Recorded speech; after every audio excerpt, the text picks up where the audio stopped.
오늘은 가신이의 뜻을 기리며 라는 제목으로 함께 말씀을 나누려고 합니다. 우리 그 전에 함께 인사 나누겠습니다. 저희 예배 때마다 이렇게 인사하는데 다른 데서 써먹으셔도 됩니다. 샬롬. 승리하세요. 세상 누구보다 사랑합니다. 오늘 처음 예배에 참석하신 우리 목사님 가족과 또 온라인으로 참여하고 계신 정재영 집사님, 그리고 신양원 식구들, 그리고 우리 문산 식구들 모두 환영하고 축복합니다. 오늘 이 그림은 너무나도 유명하고 제가 매년 한 번씩은 꼭 소개하는 그림이라 다들 익숙하실 텐데요. 렘브란트의 아버지 돌아온 탕자 이야기를 그린 그림입니다. 돌아온 탕자에서 우리가 주목해 봐야 할 것은 하나님은 항상 아버지처럼 기다리고 계신다는 거죠. 우리가 하나님 안으로 다시 돌아오기를. 근데 거기에 참 불편한 사람이 하나 있어요. 누구인가요? 형. 자기 동생이 왔는데 기뻐야 되는데 그게 안 기쁜 사람이 있습니다. 오늘날 우리들의 교회 현실도 한번 생각해 보면 좀 비슷하지 않나 싶어요. 누군가가 교회 안에 돌아오면 그 사람들을 환영하는 무리가 있고, 어떤 사람은 저런 거가 왜 교회에 와갖고 물을 흐려 라는 사람들도 있겠죠. 이제 제가 어릴 때 이야기인데, 제가 막 고등부 졸업하고 신학교 들어가면서 20살 돼서 아동부 교사를 하기 시작했어요. 모교회에서. 근데 이제 저도 어릴 때 개구장이었지만 그 시기에 아주 유달리 개구진 애가 아동부에 하나 있었거든요. 우리 민동주 성도님도 봤던 삼촌이에요. 정우성 삼촌이라고.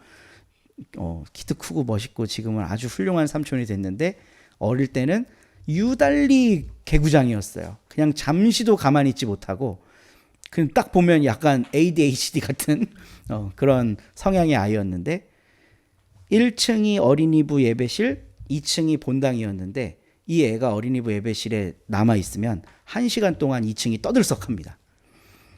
그러니까 다 통제가 안 되는 거예요. 그러면 위에서 어떤 집사님이 내려오셔갖고 막 이제 애들을 혼내는 거죠. 그리고 그 아이와 더불어 함께 온 친구들이 다 이제 삼디다스 스레빠 신고 맨발로 교회 오는 친구들이 이제 여럿이 있었는데, 복장도 마음에 안 드는 거예요, 이 어른들이. 그래서 제가 선명하게 기억나는 게, 저런 애들은 교회에 안 왔으면 좋겠다는 거죠. 근데 이게 좀 극단적인 비유 같지만 사실 우리들의 교회 안에 여전히 남아있는 영성이에요. 마음에 안 드는 사람, 행색이 이 교회에 잘 안 어울리는 사람, 생각이 다른 사람, 그리고 우리 교리적으로 뭔가 어긋나 있는 사람이 교회 안에 있다고 하면 그들을 반기는 분은 분명히 하나님이실 텐데 사람들은 반기지 않는 경우가 있습니다. 그래서 우리는 오늘 그런 우리들의 상황 속에서 예수님의 가르침을 다시 들어야 하고, 예수님이 무엇을 가르치셨나 한번 생각해 봤으면 좋겠어요. 우리 서로교회가 생기게 된 이유인데요. 요한복음 13장 34절에 있는 새 계명을 너희에게 주니까 너희는 서로 이제부터 사랑하며 살아라. 내가 너희를 사랑한 것 같이 너희도 서로 사랑해라. 이것 때문에 이제 우리가 교회를 하게 됐고, 이름도 서로교회라고 한 거거든요. 그러니까 이 서로라는 말이 빠진 채로 우리는 기독교 하면 사랑이라는 말로만 이해를 하고 있어요. 근데 때로는 사랑이 왜곡되면 그게 받는 사람에게 폭력이 되기도 합니다.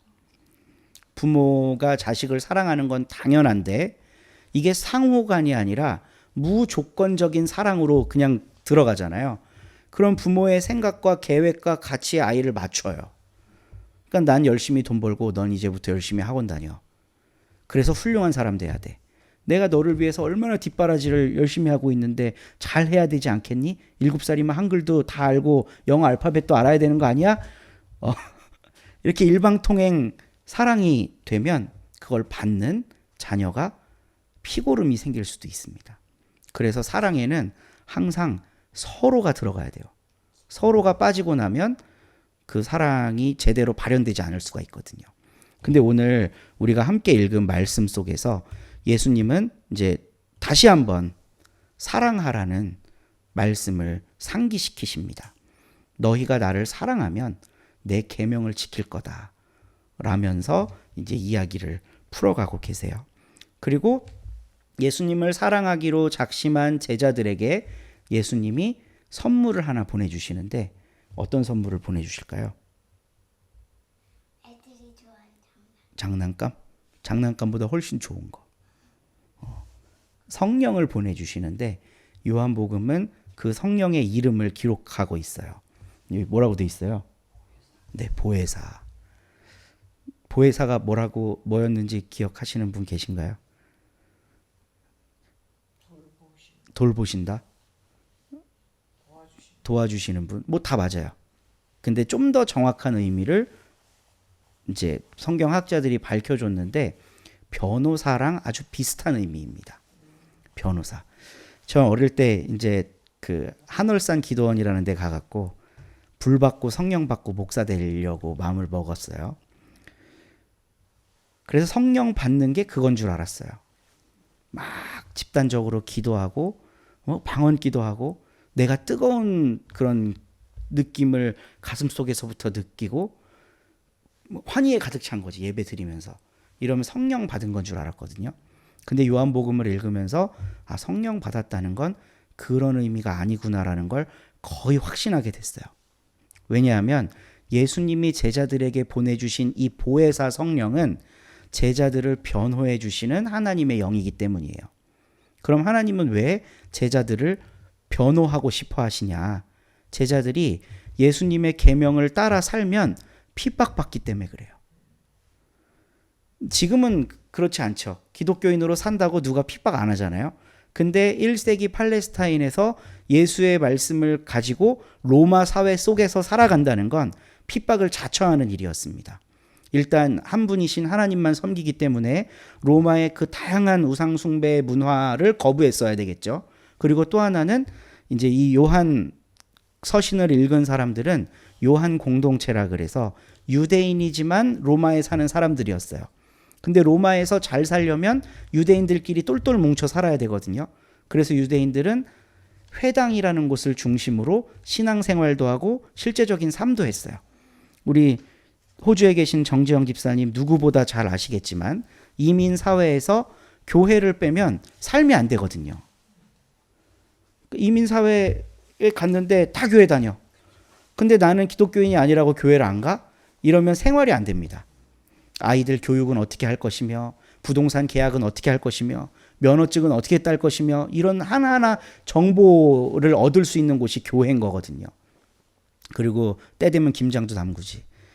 한국말로 소통할 수 있지. 얼마나 좋아요. 그러니까 유대인들도 로마 사회에 섞여 살면서 회당을 중심으로 자기들끼리 모여 살았단 말이에요. 자식 교육 해결되지. 자기들의 음식 문화, 예배 문화 해결되지. 근데 이 회당에서 기독교인들이 같이 섞여 살지 못하게 됐어요. 이단 종교를 믿는다는 이유로 유대교가 기독교인을 축출했거든요. 특히 AD 70년에 유대가 로마 장군에 의해서 깡그리 멸망했을 때 유대인들은 막 총칼 들고 나가서 같이 싸웠는데 기독교인들은 지금 그럴 수 있는 상황이 아니었어요. 자기들의 안전 자체가 위협이었고 한참 복음을 전하는 게 주 목적이었기 때문에 우리 민족을 위해 같이 싸운다는 이런 쪽에 참여를 잘 못했어요. 그러니까 이 유대인들의 정서 속에는 기독교인들은 반민족적인 것들이야 라고 생각을 해서 회당에서 쫓겨나게 됐습니다. 그러니까 이들은 로마 사회에 섞여가서 살 수도 없어요. 신앙적인 양심 때문에. 그렇다고 동족에게 돌봄을 받을 수도 없어요. 그래서 완전히 갓길로 내몰린 그냥 벌거벗겨진 사람들로 살아갈 수밖에 없었던 거예요. 근데 이 사람들이 예수 믿는다는 거 싹 숨기고 회당으로 들어가서 저 유대인이에요. 저 같이 살게 해주세요. 이러면 받아줄 텐데 그놈의 예수님의 유언이 뭔지 너희가 나를 사랑하면 내 말, 내 계명을 지키며 살아라. 이거 붙잡고 살았던 거거든요. 이 사람들은. 그러니까 유대인 사회에도 끼어서 살아갈 수가 없었던 거예요. 그러니까 당연히 예수님을 믿고 예수님의 계명을 지키며 살아가면 핍박받을 수밖에 없었던 겁니다. 로마 사회 안에서도 우상숭배 문제에 걸려서 로마인들에게 핍박당하고 동족인 유대인들에게도 쫓겨나야 되는 이런 상황 속에 놓여 있는 거예요. 그리고 단순히 그런 생활의 문제만이 아니라 이게 때때로는 사법적인 문제로까지 발전될 수가 있어요. 황제 모독행위, 국가 내란죄에 걸려서 기독교인들이 재판을 받게 되는 경우도 있었습니다. 이러니까 보혜사가 뭔지 좀 느낌이 더 오시나요? 이런 상황 속에 지금 예수님이 하나님을 통해 뭘 주시겠다고 약속하세요? 성령, 보혜사를 주시겠다고 약속하세요. 우리가 성령을 받는다는 건 그런 의미입니다. 그러니까 이때 당시 기독교인들이 성령을 받는다는 건 저 로마의 재판정은 나를 유죄로 판결하지만 하나님의 변호인인 보혜사는 나를 유죄라고 하지 않는다. 나를 무죄라고 판결 내려주는 나의 변호인이다. 그런 믿음의 확신을 주는 게 성령 받은 사람의 모습입니다. 그러니까 우리가 이걸 오해하면 안 되는 게 뜨거운 거 체험하고 방언 기도하면 성령 받았다? 이거는 성경적으로 있을 수가 없는 일이에요. 그거를 성령 받은 표징으로 이해하는 교단도 있거든요. 근데 그거는 전혀 성경적이지 않습니다. 물론 방언이 무효라든가 뜨겁게 기도하는 게 잘못됐다는 게 아니에요. 그거를 통해서 하나님과 더 가까워질 수 있습니다. 근데 성령을 받았다는 걸 그걸로 축소시키면 안 된다는 거죠. 우리 요한복음이 가르치는 성령 받은 표징은 억울한 일을 당해도 예수를 선택하는 게 성령 받은 사람의 표징입니다. 이 세상 법정과 이 사회의 관습은 내가 틀렸다고 하지만 성령 받은 사람은 아니 하나님은 내가 틀렸다고 안 하셔. 내가 옳다고 변호해주고 계셔. 이걸 확실히 믿는 사람이 성령 받은 사람이라는 거예요. 저는 오늘 어버이 주일을 맞아서요. 오늘 이 말씀은 어쩌면 예수님의 유언과도 같은 말씀이거든요. 이제 나는 곧 떠나. 나는 너희와 함께하지 못해. 그런데 고아처럼 너희를 버려두지 않고 다시 올 거야. 하면서 해주신 말씀인 거예요. 그러니까 내가 요한복음 13장에서 너희에게 새 계명을 줬던 거 이걸 기억하고 서로 사랑하며 살아. 그러면 사람들이 너희가 내 제자인 줄 알 거야. 근데 그렇게 살면 핍박도 받아. 그러나 걱정하지 마. 내가 보혜사를 너희에게 줄게. 이 유언을 예수님이 오늘 예수님이 옛날에 제자들에게 하셨고 오늘 우리들에게도 하고 계십니다. 어릴 때부터 신앙생활 하셨던 분이라면 혹시 목사님 모태신앙이세요? 아니세요? 저는 모태신앙 아닌 분이 더 복되다고 생각합니다. 근데 이제 저처럼 날 때부터 기독교인인 사람은 뭐 아동부, 중고등부 이런 걸 차곡차곡 거치잖아요. 근데 이걸 거치다 보면 99.9%의 아동 청소년들이 이거 한 번씩 꼭 해봐요. 여름 캠프 때 관뚜껑에 못 받고 그 안에 들어가 보기. 해보셨나요? 아니요. 우리 모태신앙이 아니시니까. 청년 때 해보셨죠? 해보신 적 있으세요? 네. 저는 한 대여섯 번 한 것 같은데 실제로 이제 전도사가 돼서 애들한테 그걸 하기도 하고 이제 그 여름 수련회를 예전에는 한 3박 4일 했어요. 요즘엔 1박 2일도 간신히 하지만 그러면 마지막 날 밤에 캠프파이어를 하기 전에 항상 극기훈련 같은 거를 해요. 그리고 이제 극기훈련 하기 전에 부장 선생님이나 뭐 전도사님 이런 분이 이제 앞에 서셔갖고 A4 용지를 한 장씩 나눠주고 지금부터 너희가 죽는다고 생각하고 유언을 하나씩 써라. 유서를 써봐라. 이래서 막 유서를 써요. 그럼 이걸 왜 쓰는지도 모르고 막 장난으로 쓰는 애, 엄청 진지하게 장문을 쓰는 애. 근데 뭐 중고등학생들한테 쓰라 그래봤자 뭐 유산은 물려주는 얘기를 하겠어요? 뭘 하겠어요? 순진한 얘기들이 나오는 거죠. 그러면 극기훈련 찐하게 하고 어디 산속 깊은 데를 갑니다.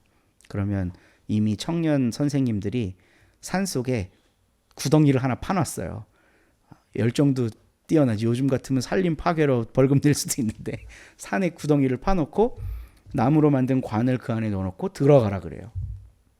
그러면 여자 친구들은 대부분 막 울기도 하고 못 들어가기도 하고 이제 씩씩한 남자애들이 먼저 들어가 갖고 매를 맞는 거죠.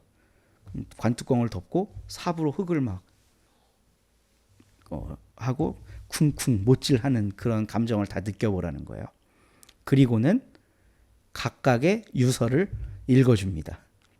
그러면 거기서 사람들이 엄청 감동을 받아요. 아, 내가 죽고 나면 이것밖에 남는 게 없겠구나 하는 거. 내가 남긴 어떤 말, 나의 생각, 이거밖에 없겠구나. 근데 나이 들어서 유서 써라, 유언 남겨라 그러면 재산과 관련된 거밖에 할 말이 없거든요. 근데 어릴 때 한번 해보는 게 중요해요. 재산과 관련된 거 말고 나는 뭘 남길 수 있냐를 생각해 볼 수 있는 시기이기 때문에 그래요. 그래서 저는 어른들도 이런 거 한 번씩 해볼 필요가 있다고 생각하는데, 그래서 요즘엔 웰 다잉 연구소 이런 데서 유서 쓰기 많이 하거든요. 그러니까 재산 그거 하지 마라. 통장은 큰 며느리에게, 건물은 뭐 작은 아들에게, 이런 거 하지 말고 당신이 남기고 싶은 말을 써라 하는 거예요. 그러면 어떤 일이 일어나냐면 자기 일생을 되돌아보게 돼요. 되돌아보면서 뭐 좋았던 일, 아쉬웠던 일, 이건 꼭 기억에 남기고 싶은 일, 이런 것들이 복기가 되잖아요. 그러고 나면 이제 유서를 쓸 수 있게 되는 겁니다. 그리고 자기의 삶을 돌아보면서 나름대로 힐링도 하고 치유도 받고, 아, 내 뜻대로만 했으면 이렇게 망할 뻔했는데 결국은 여기까지 오게 한 게 그분의 은혜였구나라는 고백도 하게 되고, 뭐 이렇게 유서 쓰는 일이 참 의미 있는 일인 것 같아요. 예수님이 오늘 자기의 삶에서 가장 중요하다고 생각하는 포인트를 제자들에게 남기셨는데, 그 남기신 말씀이 너희가 나를 사랑한다면 설령 나를 사랑하는 그 일 때문에 핍박을 받는다고 해도 서로 사랑하면서 살고 내가 너희에게 남긴 계명들을 지키면서 살아라 라고 남기신 겁니다. 저는 오늘날 한국 교회가 이 말씀을 진지하게 받들어야 된다고 생각하고, 우리 서로 교회도 그냥 예수 믿고 천국 가고 이런 단순 논리 말고요, 내가 내 삶 속에서 예수님께서 남기신 이 말씀을 받들고 사는 게 뭔가, 이거를 좀 이렇게 심각하게 고민해 봤으면 좋겠어요. 그러니까 우리는 구원론이라고 하는데 너무 깊게 매몰돼서 예수님의 계명을 받들며 살아가는 삶에 대한 건 그냥 저쪽으로 밀려나 있고, 그냥 예수 믿고 천국 가는 걸로 신앙생활을 끝내는 경우가 너무 많거든요. 그럼 예수님이 야, 내가 이렇게 유언을 남겼는데 너무 속상하다 하실 것 같아요. 내가 사랑하는 부모님 혹은 조부모님이 남기신 유지도 지키고 받들며 살아가려고 애쓰는 게 사람들의 삶이죠. 근데 우리가 한 분이신 예수 그리스도를 믿고 그분이 나의 구원자다, 내 주인이다 라고 고백하며 살아간다면 주님께서 남기신 말씀들, 특히 마지막 유언과도 같은 이 말씀을 우리가 잘 받들 수 있었으면 좋겠어요. 성령을 받으라고 예수님이 마지막 말씀을 남기십니다. 근데 성령 받고 내적으로 평안을 얻고 막 그 불 받는 이런 체험이 아니라 예수님의 계명을 지키며 살아갈 때 어떤 고난이 닥칠 때 너의 마음에 내가 함께하고 있음을 기억하라는 게 성령을 주신 예수님의 뜻이라는 걸 우리가 꼭 기억할 수 있었으면 좋겠습니다. 우리 서로 교회는 아주 작은 교회고 지금까지 한국 안에서 이런저런 모양으로 성장해왔던 교회들과는 조금 다른 유형으로 이 땅에 존재해 보려고 하고 있어요. 근데 그럴 때 오는 괴로움들이 있을 겁니다. 내적인 괴로움은 그냥 남들처럼 얼른 쑥쑥 성장하고 빨리 교회다운 교회 되고 그러고 싶은 마음이 우리를 계속 사로잡을 수도 있고요. 또 하나는 벌써 우리가 3년 동안 여러 집회에 참여를 했는데 작은 자들과 함께 연대하는 그런 집회들에 참여를 했고 그런 곳에 지지의 의사를 공개적으로도 밝히기도 했는데 이러한 것들 때문에 여러 면에서 핍박을 받을 수도 있어요. 근데 우리가 주님의 가르침을 기억하고 있다면 성령께서 우리 교회와 함께 하셔서 우리의 변호인이 되어 주실 것이다. 우리가 주님을 사랑하고 주님의 계명을 받들려고 애쓰는 한 보혜사 성령님은 우리의 하나님이 되어 주신다. 라는 믿음을 갖고 승리하는 우리 서로 공동체가 되었으면 좋겠습니다. 이 말씀 따라 사는 동안 지치지 않게 해달라고 우리 함께 찬양하며 나아가겠습니다.